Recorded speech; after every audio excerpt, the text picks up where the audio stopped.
You know, when you think of Buddhism, what probably comes to mind is something ancient, right? Serene, maybe a little static, an idea that's been sitting peacefully for thousands of years. But that image, it actually hides a really fascinating puzzle. I mean, really think about that for a second. We're talking 2.5 millennia. Empires have risen and crumbled. Entire languages have disappeared. Technologies that once defined civilization are now museum pieces. And yet, this one framework of ideas has navigated all of it. So how? Well, here's the twist. The secret isn't that Buddhism is unchanging, it's the exact opposite. Its true superpower is its incredible ability to adapt, to innovate, and to hack the very systems it runs into. In this explainer, we're going to unpack 3 amazing case studies that show exactly how it pulled this off. Okay, let's start at the very beginning. In ancient India, long before widespread writing, the Buddha's teachings, we're talking millions of words, a massive oral database. So, with no books, no hard drives, how on earth did the early community stop all that crucial information from getting corrupted or just vanishing into thin air? They came up with something we can only now appreciate as a stunningly advanced information technology. It was called the Brainica system. And they didn't have silicon chips, so they used the most complex processor available, the human brain. They treated memory not as something fuzzy and unreliable, but as programmable biological hardware. Now, this is where it gets really wild. Look at how their system maps almost one-to-one with modern computing. They didn't have one guy memorize everything. That's a single point of failure. No, they partition the data, a process we'd call sharding, where different groups of monks, the Bhanakas, specialized in different collections of texts. But the real genius was how they checked for errors. See, the brilliance wasn't just in the human hardware. It was baked into the software. The teachings themselves were coded with these clever mnemonic devices, little tricks designed to make them incredibly easy to remember and almost impossible to get wrong.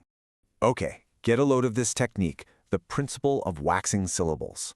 Lists were arranged so that the number of syllables in the words would increase, creating this rising rhythm, a kind of crescendo. Why? Because if a monk messed up and used a word with the wrong syllable count, the whole rhythm would just break. It's like a built-in metrical spell checker that instantly flags a mistake. And that leads to their master error correction protocol, the Sangiti. Just picture it, hundreds of monks all chanting a text together in perfect unison. If one person slips up, says a single wrong word, their voice immediately sticks out. The entire group acts as this massive real-time peer review system, guaranteeing the data stays pure across the whole network. So what does this all add up to? It's pretty staggering when you think about it. The Bhanakas system was, for all intents and purposes, a biological blockchain, a decentralized, distributed ledger of information, secured by a pedagogical data chain, and validated by group consensus. An absolutely incredible feat of information engineering thousands of years before the first computer.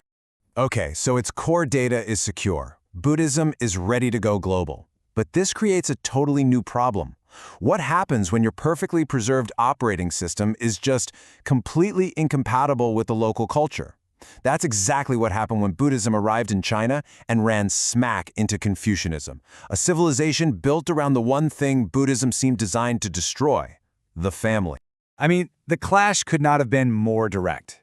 Confucian society was all about honoring your parents, you preserve the body they gave you get married, you have kids to carry on the family name. Buddhist monks, they did the exact opposite. They shaved their heads, took vows of celibacy, and left the family. To the Chinese, this looked like an assault on the very foundations of society. And this quote just gets right to the heart of it. Shaving your head wasn't just a haircut. It was seen as literally injuring the gift your parents gave you. The Buddhist monk was seen as ungrateful, useless, and just fundamentally disrespectful. So how could this idea possibly survive? Well, instead of fighting this core value head-on, Buddhism pulled off a brilliant pivot.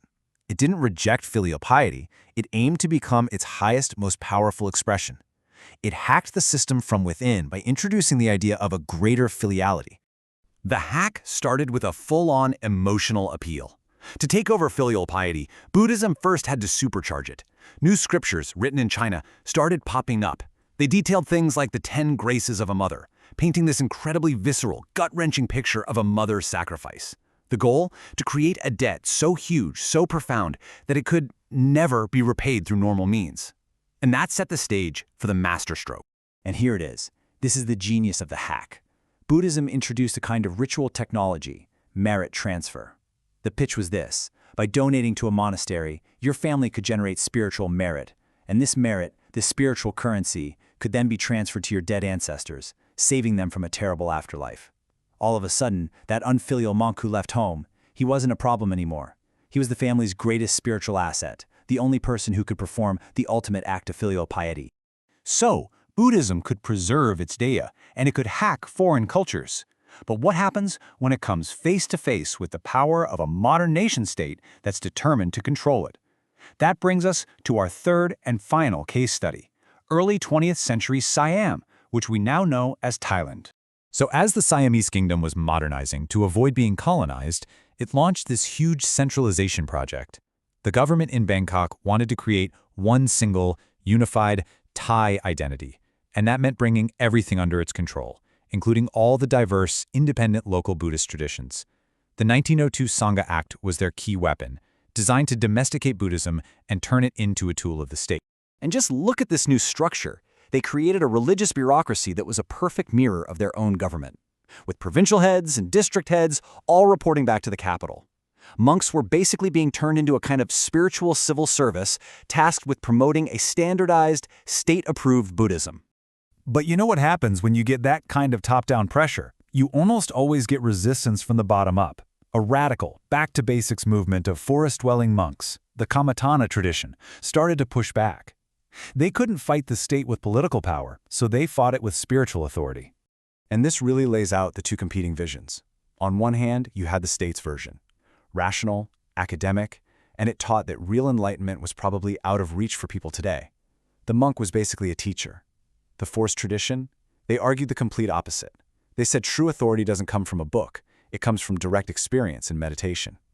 Nibbana, or enlightenment, isn't some historical artifact, it's attainable right now. And the monk is a spiritual warrior. So how could they back up such a bold claim? Their authority was rooted in a powerful doctrine centered on the citta, an essential, radiant core of awareness that they said exists inside every person. They taught that this knowing element was indestructible and totally separate from the temporary body and mind.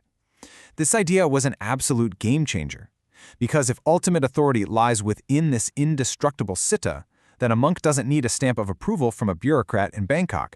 He finds it within himself. So, from an ancient information network that mimics a blockchain to hacking the core values of Confucian China to resisting the power of a modern state, a very clear pattern emerges. The secret to Buddhism's 2,500-year survival isn't some unchanging, static truth. The unchanging secret is the ability to change. Here's the playbook we've been able to piece together.